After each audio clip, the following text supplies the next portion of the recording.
महाराजगंज के देवतुल्य जनता को प्रणाम बोलने आ रहे हैं कि क्योंकि इस बंजर भूमि महाराजगंज भाजपा के लिए बहुत 10 साल पहले बंजर भूमि थी, क्योंकि यहाँ भारतीय जनता पार्टी महाराजगंज से कभी लड़ी नहीं थी। इस देवतुल्य जनता को प्रणाम बोलने आ रहे हैं। सिग्रीवाल जी से मोदी जी स्नेह करते हैं, महाराजगंज की जनता उनके हृदय में वास करती है, इसलिए मोदी जी यहाँ आ रहे हैं। सीता जी के मायके जाने के रास्ते में महाराजगंज पड़ता है, तो मोदी जी का जो एक लगाव है सनातन के प्रति, राम के प्रति, राम पथ के निरीक्षण के लिए वो आ रहे हैं कि कैसे महाराजगंज को और ऊंचाई पर ले जाए। मोदी जी अपना परिवार मानते हैं। मोदी जी के लिए बिहार ही परिवार है और पूरी जनता ही परिवार है। वो परिवारवादी पार्टी के प्रणेता और प्रमुख नहीं है। मोदी जी के लिए पूरी जनता ही परिवार, और बिहार के लिए तो उनके मन में विशेष स्नेह रहता है। अगर आप देखें 2014 के बाद मोदी जी ने जो बिहार को दिया, बहुत सारी चीजें प्रत्यक्ष रूप में दिखती हैं और कुछ अप्रत्यक्ष होता है। नमस्कार, ओपिनियन भारत में आप सबका स्वागत है। मैं हूं आपके साथ नेहा राय। हमारी मौजूदगी है बिहार में। बिहार में मोदी जी का फिर से एक बार आगमन है। हमारी मौजूदगी है अभी सिवान जिला के, ये गोरियाकोठी प्रखंड पड़ता है। यहाँ पे कल मोदी जी का आगमन है। प्रधानमंत्री के आने की वजह से यहाँ पे कड़ी सुरक्षा की व्यवस्था की गई है। एक बार दिखाना, पीछे से लेके पुलिस से लेके हर तरह की तैयारी चल रही है, जिसके लिए कल प्रधानमंत्री नरेंद्र मोदी आ रहे हैं। कल पीएम के आने की वजह से यहाँ के कार्यकर्ता, बीजेपी के कार्यकर्ता से लेके आम लोग अपनी पूरी तैयारी में जुटे हुए हैं, और सबके अंदर एक अलग ही पीएम मोदी के आने की वजह से एक बहुत ही ज़्यादा जोश है। लेकिन कार्यकर्ता कितनी तैयारी में है, क्या चल रहा है, हम उनसे भी बात करेंगे और आम लोगों से भी बात करेंगे कि पीएम का हर ऐसे क्षेत्र में आना, प्रखंड में आना, बिहार में कई बार आना हो चुका, तो कितना जनता के लिए कितना बड़ा ये एक्साइटमेंट है और कैसा अनुभव है, कार्यकर्ता कितना कैसे फील कर रहा है, कैसी तैयारी कर रहा है, तमाम मुद्दों पे बात करेंगे हम यहाँ के लोगों से। सर, आपका नाम क्या है? आनंद शंकर। अच्छा, आप क्या है? हम भारतीय जनता पार्टी प्रदेश कार्यकारिणी के सदस्य हैं और यहाँ विधि व्यवस्था में हम लोग लगे हुए हैं कि कल का कार्यक्रम विश्व स्तरीय कार्यक्रम हो और अब तक का सारा रिकॉर्ड टूटे। इसी में महाराजगंज की जनता दिलो जान से लगी हुई है कि कैसे प्रधानमंत्री जी, एक तो पहली बार ये इतिहास है कि पीएमओ से पहली बार प्रधानमंत्री जी किसी गांव में आ रहे हैं। ये हम लोगों के लिए गर्व का विषय है और गर्व की बात है।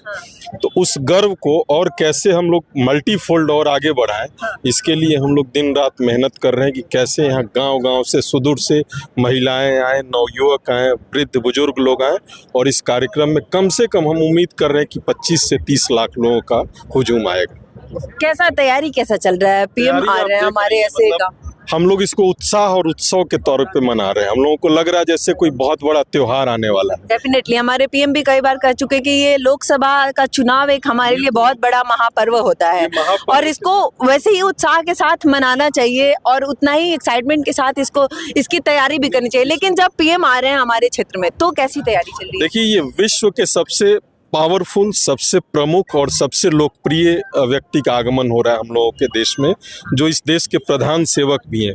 उनकी तैयारी को लेके एक एक व्यक्ति इतना एक्साइटेड है। हर एक व्यक्ति एक एक गांव से, एक एक घर से अपना खाना बना के आज रात में ही रख लेगा कि कल सवेरे सवेरे सवारी है तो सवारी से, पैदल है तो पैदल, रिक्शा। कितने बजे तक मोदी जी के आने का? मोदी जी के आने का यहाँ पर करीब 10:30 से 11 तक प्रधानमंत्री जी यहाँ आ जाएंगे। अच्छा, ये बिहार में बहुत बार हो गया मोदी का विजिट, इस बार पीएम का विजिट बिहार में कई बार हो गया, तो आखिर क्या कारण है इतना ज्यादा मोदी जी को बिहार का दौरा करना पड़ रहा है? 14 करोड़ लोगों को मोदी जी अपना परिवार मानते हैं। मोदी जी के लिए बिहार ही परिवार है और पूरी जनता ही परिवार है। वो परिवारवादी पार्टी के प्रणेता और प्रमुख नहीं है। मोदी जी के लिए पूरी जनता ही परिवार है और बिहार के लिए तो उनके मन में विशेष स्नेह रहता है। अगर आप देखें 2014 के बाद मोदी जी ने जो बिहार को दिया, बहुत सारी चीजें प्रत्यक्ष रूप में दिखती हैं और कुछ अप्रत्यक्ष होता है। इसमें अप्रत्यक्ष रूप से अगर आप देखें तो बहुत सारे रोजगार सृजित हुए हाईवेज के वजह से, गंगा पे पुल बनने की वजह से, नए नए एयरपोर्ट्स के की तैयारी चल रही है, अलग अलग एयरपोर्ट्स बन रहे हैं, प्लस जो उनके लाभार्थी, उनकी जो योजनाएं हैं, सोशल सिक्योरिटी स्कीम्स जो एक एक घर में पहुंची हुई है, उससे लोगों में एक अलग तरह का उत्साह। लेकिन विपक्ष तो कह रहा है ना कि बिहार में इतने बार मोदी जी को आना पड़ रहा है क्योंकि मोदी जी डरे हुए हैं। उनको है कि बिहार में सीट बचाना मुश्किल हो गया है, इसलिए नकारात्मकता को छोड़ के और कुछ है नहीं। मोदी जी बिहार से प्यार करते हैं, इसलिए बार बार आ रहे हैं। अदरवाइज प्यार नहीं करता तो कोई प्रधानमंत्री क्यों आता? बिहार बिहार में तो 39 नहीं 40 की 40 सीट हम लोग जीत रहे हैं। अच्छा। मोदी जी को क्यों आना पड़ रहा है? वो प्यार करते हैं आपसे, हमसे, बिहार वासियों से।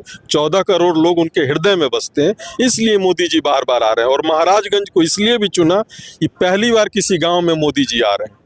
तो महाराज कि सिग्रीवाल जी फंसे हुए हैं इसलिए आ रहे हैं? नहीं, सिग्रीवाल जी से मोदी जी स्नेह करते हैं। महाराजगंज की जनता उनके हृदय में वास करती है, इसलिए मोदी जी यहाँ आ रहे हैं। सीता जी के मायके जाने के रास्ते में महाराजगंज पड़ता है, तो मोदी जी का जो एक लगाव है सनातन के प्रति, राम के प्रति, राम पथ के निरीक्षण के लिए वो आ रहे हैं कि कैसे महाराजगंज को और ऊंचाई पर ले जाएं हम। मोदी जी उसके लिए आ रहे हैं। फंसने की बात, यहाँ हम लोग 5 लाख वोट से जीत रहे हैं, फंसने की कहाँ बात है। सिग्रीवाल जी यहाँ से 5 लाख मत से जीत रहे हैं और महाराजगंज इतिहास रचने जा रहा है। एक पहली बात इसके लिए कि सबसे ज़्यादा वोट से जीतेंगे। दूसरी बात कि 25 लाख तो रजिस्टर्ड लोग आएंगे। उसके अलावा हमको लगता है कि 25 किलोमीटर के दूरी तक रोड जाम रहेगा। लोग अपने घर से पकवान बना के रात से ही यहाँ कैंप और रोड पे कैंप करना शुरू कर देंगे। प्रधानमंत्री का तो वो प्रभाव है ही जनता में, लोगों में। मोदी को देखने लोग कहाँ नहीं जाते, तो बिहार की जनता है तो जरूर। क्या लग रहा है, किस तरह का एक्साइटमेंट है? आप कार्यकर्ता हैं? नाम क्या हुआ? मेरा नाम हुआ गुड्डू चौधरी। अच्छा। मैं जिला के भारतीय जनता पार्टी के सारण जिला के प्रवक्ता हूँ। अच्छा, तो कैसी तैयारी चल रही, कैसा पीएम के आने का इतना दौड़े का वजह क्या लग रहा है आपको? हमारे पीएम सिर्फ महाराजगंज के देवतुल्य जनता को प्रणाम बोलने आ रहे हैं कि क्योंकि इस बंजर भूमि, महाराजगंज भाजपा के लिए बहुत 10 साल पहले बंजर भूमि थी, क्योंकि यहाँ भारतीय जनता पार्टी महाराजगंज से कभी लड़ी नहीं थी। इस देवतुल्य जनता को प्रणाम बोलने आ रहे हैं कि मेरा संदेश सुन करके 2014 में यह महाराजगंज के देवतुल्य जनता ने भारतीय जनता पार्टी को और कमल खिलाने का प्रयास किया था। फिर 19 में भी मोदी जी नहीं आए, फिर उनके संदेश के आधार पर यहाँ की जनता ने कमल खिलाने का काम किया था। इसलिए 24 में मोदी जी अपने देवतुल्य जनता को नमन करने और प्रणाम बोलने के लिए आ रहे हैं, कुछ नहीं आ रहे। एक संदेश देने के लिए आपने बंजर भूमि को हरा भरा बनाया है, इसलिए यहाँ के देवतुल्य जनता को प्रणाम है, नमन है। सिग्रीवाल जी का सीट फंसा हुआ है, इसलिए मोदी जी को भी, मोदी जी के नाम पे, मोदी जी के चेहरे पे कहीं ना कहीं बीजेपी को, भारतीय जनता पार्टी तो ऐसे ही उनके लोग खुश होते हैं कि मोदी जी के नाम पे हम जीत रहे हैं। ऐसी कोई बात नहीं है। हाँ। सीट फंसने का सवाल ही नहीं है, इसलिए कि हम लोग इस बार हैट्रिक लगाएंगे और निश्चित रूप से 5 लाख पार हम लोग जाएंगे। निश्चित है, ये सीट फंसने का कोई सवाल नहीं है। तनिक भी कोई संशय नहीं। हमारे साथ अति पिछड़ा, गरीब, महादलित, दलित सारे वोट हैं हमारे पास, इसलिए कि 2005 में जब नीतीश कुमार की सरकार बनी, भाजपा उसमें साथ था। उसी समय से अपन नीतीश और मोदी जी के द्वारा बिहार में आरक्षण लाया गया, सबों को मौका मिला, उसमें दलित, अति पिछड़े सबको मौका मिला है। इसके पहले कोई मौका नहीं मिला है। तो इसलिए हम सबके साथ, सबका विकास, सबका प्रयास के साथ हम लोग चलते हैं। लालू यादव तो भी कह रहे हैं कि आरक्षण को लेके मुसलमानों को पूर्ण आरक्षण नहीं दे रहे हैं, उनका आरक्षण खत्म करना चाहते हैं। तमाम ऐसे आरोप लग रहे हैं अभी हमारे पे। अब संविधान मिटा देंगे, फिर से आएंगे तो कानून बदल देंगे। देखिए, ये कहीं भी नहीं हो सकता है। वह अपने सिर्फ परिवार के बारे में सोचते हैं। अगर इसका तार्किक उत्तर बताता हूँ। हाँ। देखिए, लालू प्रसाद यादव के राजनीतिक बुनियाद और उनकी जो आधारशिला रही है वो तुष्टीकरण रहा।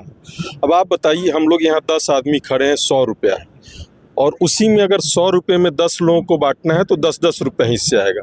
अगर उसी में 30 आदमी और आ जाए, 40 आदमी हो गया, तो 2.5 रुपया बचेगा एक आदमी के लिए। तो लालू यादव यही डिवाइड एंड रूल की पॉलिटिक्स करते हैं। आरक्षण उनके लिए कोई मुद्दा नहीं है, उनको बस आरक्षण की एक आग सुलगाते रहनी है बिहार में। बिहार के लोगों को पिछड़े से अति पिछड़ा और उससे निचले पायदान पे लेके जाना। अपलिफ्टमेंट उनके डिक्शनरी में नहीं है। उनको सिर्फ और सिर्फ तुष्टीकरण की चाशनी चसानी है और अल्पसंख्यक वर्ग को ठगने का उन्होंने शुरू से काम किया है। अगर अल्पसंख्यक की अपीजमेंट उनके मन में होती तो उनके अपलिफ्टमेंट के लिए उनके एजुकेशन पे, सच्चर कमेटी पे कभी आवाज उठाते आपने लालू प्रसाद को नहीं सुना होगा। उस फाइल को दबा दिया गया।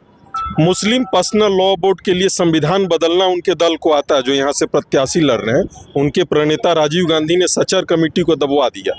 आरक्षण में बदलाव करने के लिए संविधान में संशोधन कर दिया, लेकिन उनको अपलिफ्ट करके उनको मुख्य धारा में जोड़ने के लिए, चाहे वो हेल्थ के इशू पे हो या एजुकेशन के इशू पे हो या एम्प्लॉयमेंट के इशू पे हो, उस पर किसी का कभी फोकस नहीं रहा। वो बस अपने माई इक्वेशन को लेके उनको साधते रहते हैं, उनके सेंटिमेंट के साथ वो प्ले करते रहते हैं, उसको इंजोर करते रहते हैं। चुनाव बीतता है, अपने घर में जाके आराम से सो जाते हैं। लेकिन जातिवाद का आरोप तो बीजेपी पे भी लगाते हैं ना कि हिंदू मुस्लिम कर रहे हैं, बताइए, दंगा फसाद कर रहे हैं, भेदभाव दिखा रहे हैं। मैडम, एक किसी भारतीय जनता पार्टी के नेता का नाम बताइए जिसने तुष्टीकरण की बात की हो, हिंदू मुस्लिम की बात की हो। घुसपैठी की बात करते हैं, मंगलसूत्र की बात करते हैं। आपको जब इतना कॉन्फिडेंस है कि आप जीत रहे हैं तो चुनाव प्रचार में मंगलसूत्र की बात करने की क्या? कल हम 4 आदमी जाके घुस जाए तो आपको कैसा लगेगा? आप बताइए ना। घुसपैठियों की बात करना कि आपके हित में नहीं है, मेरे हित में नहीं है। ये माँ भारती का अगर सेंटिमेंट इंजोर्ड होगा, माँ भारती का अगर आंचल फटेगा तो हम आप सबको दुख होगा। ये 130 करोड़ लोगों के व्यथा की बात है। ये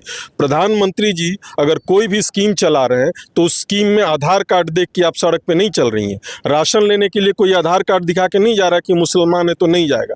सबको इक्वली देखा जा रहा है। तो तुष्टीकरण की बात ये सब छद्मी सेक्युलरिज्म वाले लोग करते हैं जिनके पास कोई मुद्दा नहीं है भारत को और बिहार को आगे ले जाने के लिए। प्रधानमंत्री जी सबका साथ, सबका विकास, सबके विश्वास के साथ माँ भारती को परम वैभव पे पहुंचाने की बात कर रहे हैं। मुझे सौभाग्य से कई देशों में जाने का मौका मिलता है। पहले जब हम जाते थे तब की बात में और अब के बात में इतना फर्क आया है पूरे विश्व में। तो पूरे विश्व में अगर भारत का डंका बज रहा है तो 140 करोड़ लोगों की अस्मिता गर्व से ऊपर उठ रही है। उसमें प्रधानमंत्री जी का खाली सर ऊंचा नहीं उठ रहा है। अगर उनका नाम पूरे विश्व में फैल रहा है तो आपका, मेरा, यहाँ खड़े सभी लोगों का, 140 करोड़ लोगों में सारे धर्म समाज के लोग आते हैं। अगर इनको तुष्टीकरण ही करनी है तो 1% से कम वाले जैन, सिख, पारसी, बौद्ध हैं, क्या उनके अपलिफ्टमेंट की कभी बात ये लोग करते हैं? असल अल्पसंख्यक कौन है इस देश में? असल अल्पसंख्यक बहुत सारे हिंदू लोग भी हैं, बहुत सारे जैन, बौद्ध, पारसी लोग भी हैं। तो कभी उनके मुंह से आप ऐसी बात नहीं करेंगे। सिर्फ और सिर्फ छलावा उनको करना है इस्लाम के नाम पर, मुसलमान भाइयों को बरगला कर उनको कैसे पिछड़े पायदान पर रखना है, यही लालू प्रसाद की या इन छद्मी सेकुलरवाद वाले पुरोधाओं की नीति रही है। लेकिन सीए एनआरसी के अगेंस्ट भी जा रहे हैं, कह रहे हैं सीए ला रहे हैं, एनआरसी लाएंगे, फिर मुसलमानों को हटाएंगे यहाँ से। अभी सीए ला रहे हैं पहले, फिर एनआरसी लाएंगे। एनआरसी में कहीं किसी को हटाने की बात ही नहीं है, बसाने की बात है।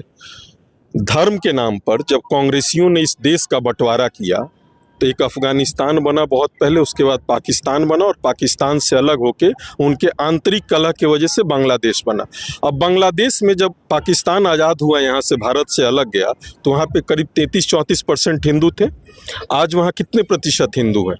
हिंदू वहाँ 2 से 3% बचे हैं। उसके बाद भी अगर उनको भगाया जा रहा है तो भाई वो कहाँ जाएंगे? आपके परिवार के लोगों को कहीं अगर बाहर कर दिया गया तो उनको शरण लेने के लिए कल को आप ही के पास आना होगा। आप भी नहीं उनको जगह देंगी तो वो कहाँ जाएंगे? इसको पढ़ने की ज़रूरत है, इस पे भ्रम फैलाने की। आप लोग प्रबुद्ध लोग हैं, आप लोग चौथे स्तंभ है इस लोकतंत्र के। आप लोग सीए और एनआरसी को पढ़िए कि वो है क्या। सीए विपक्ष का आरोप है ऐसा। विपक्ष के पास काम क्या है मैडम? इसीलिए तो वो बेरोजगार है। इस 140 करोड़ लोगों ने विपक्ष को बेरोजगार क्यों किया? इसी दिग्भ्रमित करने वाले बयान को लेके। सीए एनआरसी आप एक लाइन में समझ लीजिए, थंब रूल में बता देता हूँ, 1 लाइनर स्टेटमेंट। सीए बसाने का काम है, किसी को भगाने का काम नहीं है। सभी लोग निश्चिंत रहें। प्रधानमंत्री जी के होते हुए, मोदी जी के होते हुए देश का एक एक व्यक्ति सुरक्षित है। जब यूक्रेन और रसिया अपना वार रोक सकता है आपके तिरंगा को देख के मोदी जी के कहने पे, तो यहाँ से किसी को भगाया जा सकता है। आप सोच सकती हैं। लेकिन तेजस्वी यादव का ये भी आरोप बिहार के लिए किए क्या? बिहार के इतने लोगों को रोजगार देंगे, कोई रोजगार नहीं मिला। छपरा में एयरपोर्ट खोलेंगे, एयरपोर्ट नहीं हुआ। फिर से बिहार को उच्च राज्य का दर्जा देंगे, मिला नहीं। तो बिहार के विशेष राज्य के लिए भी मैडम पढ़ने की आवश्यकता है। ये तेजस्वी यादव अगर पढ़े लिखे होते तो ये स्टेटमेंट यूज नहीं करते। पिछड़े राज्य के पायदान पे बिहार 17वें नंबर पर है। अभी तेलंगाना और आंध्र प्रदेश भी इसी कड़ी में। विशेष राज्य के दर्जा देने के लिए बहुत सारे मानदंड बनाए हुए हैं। उन सारे चेकलिस्ट को जब तक टिक नहीं किया जाएगा तब तक वो विशेष राज्य कहने से नहीं होता है। उसकी एक प्रक्रिया बनी हुई है, पूरा का पूरा एक कॉन्स्टिट्यूशनल ब्लूप्रिंट है, उसको स्ट्रिक्टली फॉलो करना होता है, तब जाके कोई रूल अमेंड होता है। और रोजगार की बात तेजस्वी कह रहे हैं, मैंने कहा प्रत्यक्ष रोजगार होता है और एक अप्रत्यक्ष रोजगार होता है। बिहार में जितना सड़कों का जाल बना है, इतने पुल पुलिया बन रही हैं, इतने एयरपोर्ट्स, रेलवे का आधुनिकीकरण हो रहा है, तो इसमें रोजगार ही तो हो रहा है, लोग ही तो काम कर रहे हैं, हम आप ही काम कर रहे हैं ना। इसमें जो पलायन होता था वो 30% कम हुआ है और 24 से 29 में ये भरसक 70 से 80% कम होगा। अब बुनियाद बहुत मजबूत हो गई है बिहार की, अब इस पे इमारत मल्टी स्टोरी बनने के लिए तैयार है। 2024 में 40 सीट और 2025 में 220 सीट लाके एनडीए पूर्ण बहुमत की बिहार में भी सरकार बनाएगी और डबल नहीं फिर ट्रिपल इंजन का काम होगा। अच्छा, ये भी तेजस्वी यादव और तमाम विपक्ष जितने नेता हैं उनका ये भी आरोप है कि मुद्दे पे बात नहीं कर रहे हैं। मोदी जी अपने रैली में जा रहे हैं तो सिर्फ बात कर रहे हैं, इधर उधर की बात कर रहे हैं, नेताओं पे आरोप लगा रहे हैं, लेकिन मुद्दा मेन है महंगाई, बेरोजगारी, जिस पे मोदी जी कभी बात नहीं करते हैं। वो सिर्फ हिंदू मुस्लिम जातिवाद की ही राजनीति कर रहे हैं। पहले तो विपक्ष मुद्दा विहीन है। विपक्ष असल में है कौन, पहले देश की जनता को जानना चाहिए और देश की जनता प्रतीक्षा कर रही है कि पहले वो लोग बताएं कि हम कौन है विपक्ष में। इस देश की महान जनता ने, देवतुल्य जनता ने विपक्ष में रहने लायक किसी को समझा ही नहीं, और जब विपक्ष में रहने लायक है नहीं तो वो खुद मुद्दा विहीन है, तो उनको मुद्दा की जानकारी नहीं है।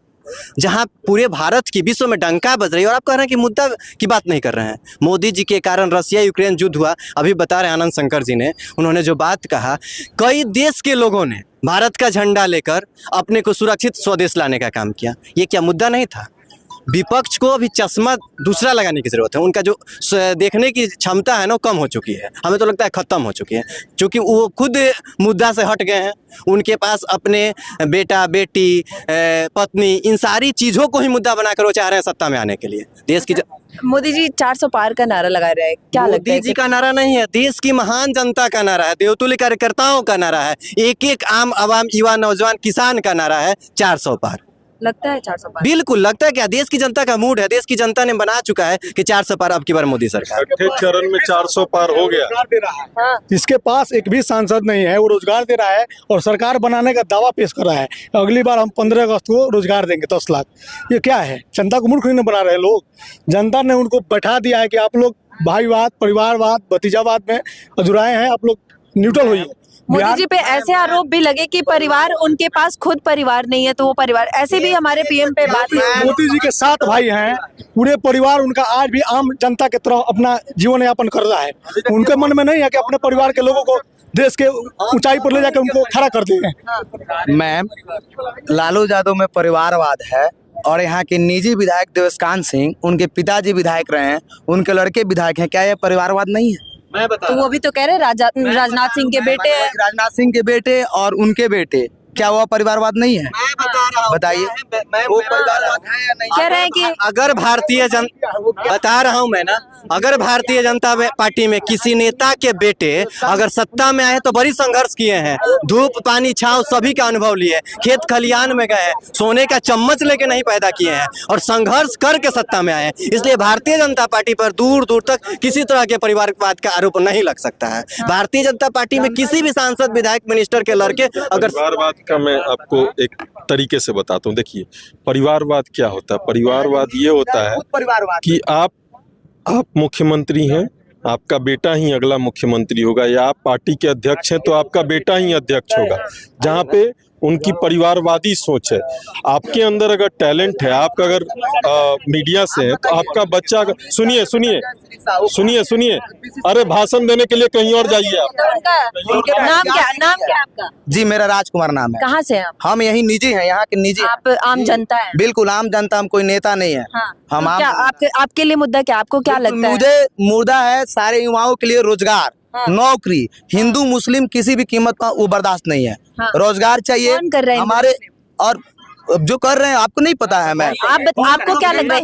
आपको क्या लग रहा है? हिंदू मुस्लिम कौन? प्रोपेगेंडा चल रहा है। हिंदू मुस्लिम, सुनिए, मंदिर मस्जिद को छुड़ा के, का आरक्षण काट करके, दलित का आरक्षण काट करके, ये आरजेडी की सरकार ने, जो 15% आरजेडी की सरकार ने अति पिछड़ा महादलित को आरक्षण काट करके लालू यादव जी बोल रहे हैं कि हम आरक्षण देंगे मुसलमानों को। कौन सा आरक्षण काट करके? अति पिछड़ा का हक काट कर महादलित। आप बताइए हमको मैम, अभी पिछले साल जब तेजस्वी यादव सत्ता में आए थे, जब नीतीश कुमार के साथ, तो महादलितों और दलितों की आरक्षण बढ़ा, जिसमें 15% आबादी वाले लोगों को 10% आरक्षण मिल चुका है। लेकिन लालू प्रसाद यादव जब कहते हैं कि मुसलमानों को पूर्ण आरक्षण मिलना चाहिए, ये जातिवाद हमें है कि नहीं है? जी बिल्कुल। आप बताइए, जिसकी संख्या 17% है बिहार में, उनको आरक्षण मिलना चाहिए कि नहीं मिलना चाहिए? और जिसकी संख्या 15% है, उनको ऑलरेडी 10% आरक्षण मिल रहा है। 10% वाले को 10% आरक्षण है, और 85% वाले को और 17% वाले को आरक्षण मिलना चाहिए कि नहीं? अल्पसंख्यक को आरक्षण मिलना चाहिए या गरीब को? गरीब को आरक्षण मिलना चाहिए या गरीब को मिलना चाहिए? क्या उसमें जो है आरक्षण का बधाई पेश करना चाहता है, जिसको ये लोग 5 किलो अनाज पे बोल रहा था कि 5 किलो अनाज खैरात में दिया जा रहा है, वही अनाज जनता को पैसा लेकर के दिया जा रहा था तो ठीक था, और जनता को फ्री में दिया जा रहा है तो 10 किलो लोग देने का। अब आप इनसे यही पूछिए कि 10 सालों में कितने रोजगार दिए हैं, कितने लोगों को रोजगार दिए हैं, कितने लोगों को रोजगार दिए हैं? आंकड़ा है। कितना पढ़े लिखे हैं? हाँ, हमारी क्वालिफिकेशन। हाँ, बताइए। सारे युवा हमको जानते हैं, हम सुने ना, हम आपको बता रहे हैं। आप अभी आप पता कीजिएगा हमारे बारे में, आप पता कीजिएगा, आपको पता चल जाएगा, ठीक ना? आप अपना बात बताइए ना, आप अपना बात बताइए। आप मीडिया में मोदी जी रोजगार कर्म अगर जैसा होगा वैसे ही आपको रोजगार मिलेगा। कर्म है नहीं आपके पास और रोजगार मिलेगा। हेलो, ये रोजगार का परिभाषा क्या है? आप रोजगार करते हैं? आप कितने रोजगार आप रोजगार कितने दिए हैं? आप रोजगार बताइए। दिए हैं। क्या दिए हैं? हमने स्टार्टअप दिया है, मुद्रा लोन दिए हैं, मोदी सरकार ने पिछड़ों को हक दिया है, मुद्रा लोन दिया है। आपका माहौल खड़ा किया है, खास करके महाराजगंज में। ये जो जनता का सेवक जनार्दन सिंह सिग्रीवाल पूरे बिहार में एक ऐसा सांसद है, जनगण के नेता है, इनके विरुद्ध कोई प्रत्याशी ही नहीं मिल रहा था। ये लोग जात पात का हवा दे करके यहाँ का माहौल खराब करना चाहते हैं, इसलिए देवेश गांधी पर आवाज उठा रहे हैं। ये बात आप लोग को दिखाना चाहिए। कौन लाया? कांग्रेस और आरजेडी का देश, आरजेडी ने लाया। हम लोग बिहार से हैं, हम लोग के बिहार की पहले राजनीति है, तो अगर महिलाएं आजाद होकर के अगर निकल करके आपके सामने खड़ी हुई है, उसमें मैं भी हूँ, तो ये इसी का जो अभी का सत्ता का है उसी की देन है। नहीं तो हम लोग की जैसे महिलाएं घर में चूल्हा चौकी खाना बनाते बनाते पूरे उसका समय गुजर जाता, और यहाँ सिर्फ हम देख रहे हैं कि हमारा मुखिया कौन होगा। इसमें अदर में देख रहे हैं कि उसमें अपने ही कहीं तालमेल नहीं है, तो हमारा मुखिया अगला होगा क्या? तो हम पहले किसको चुनेंगे? जब तक हम अगले को देखेंगे नहीं, हम चुन नहीं सकते हैं। मूल ये चीज है, और शोर मचाने के लिए तो चारों ओर हाहाकार ही हाहाकार है। कुछ और क्या कहना है? हमें मोदी पसंद है। क्यों? किस मुद्दे पे पसंद है? मोदी के क्या काम पसंद है या मोदी का नाम ही पसंद है? नहीं, नाम नहीं पसंद है। प्रतिष्ठा हुआ, करोड़ों लोग रोए थे उसमें। प्राण प्रतिष्ठा हुआ था, करोड़ों लोग आप देखते हैं घंटी बजाकर रोए थे। क्यों रोए थे? यही तो कह रहा है विपक्ष की मंदिर के नाम पे वोट बैंक कर रहे हैं। नहीं, मंदिर का नाम नहीं, वो मंदिर का नाम नहीं है, वो आस्था का धर्म का नाम है। आज तक किसी ने नहीं किया, सबका सरकार था, सब आया सब गया, लेकिन मोदी जो कर गया है ना भाई, कोई नहीं करेगा। वो 400 पार क्या, 400 पार कुछ नहीं है उनके लिए, सिर्फ जय श्री राम। रोज हमारे पूर्वज 500 साल से आए और चले गए, उनका मतलब आंख तरसते रह गया कि उनको मंदिर के अंदर देखे। लेकिन हम लोग का वो भाग्य है, ऐसे भाग्य में जन्म लिए हैं कि हम लोग अपने आंख से दर्शन करके आए। इससे ज्यादा कुछ नहीं चाहिए। हिंदू राष्ट्र चाहिए और ओनली मोदी सरकार चाहिए। पहले की सरकार में कमर कमर भर गड्ढे रहते हैं, बस कब पलटेगी, कब हम लोग जान जोखिम में रहता नहीं। आज की सरकार जो मोदी जी के है, एकदम हाईवे चकाचौक और आराम से लोग जा रहा है। पहले नशेरी एक दिन रात घूमते रहते थे, हम लोग लालटेन के अथी में पढ़ते थे, लेकिन आज LED के बल्ब के उजाले में हम लोग आराम से पढ़ रहे हैं, और नशेरी का नाम निशान बदला है। बिहार बहुत बदला है, और आगे बहुत अच्छा हुआ है। बहुत महिलाओं को सुरक्षा हुआ, महिलाओं का विकास हुआ है। हर क्षेत्र में मोदी के नेतृत्व में बिहार आगे जा रहा है। चीजों से भी आजादी है। मोदी के आने की ये जोश है और ये गर्मी है। तापमान तो यहाँ का काफी हाई है, लेकिन मोदी के आने की वजह से बिहार के जनता का ये तापमान अलग ही लेवल पे है। अगर आप भी बिहार के करीब है तो मोदी का ये तापमान देखना बहुत ही जरूरी है।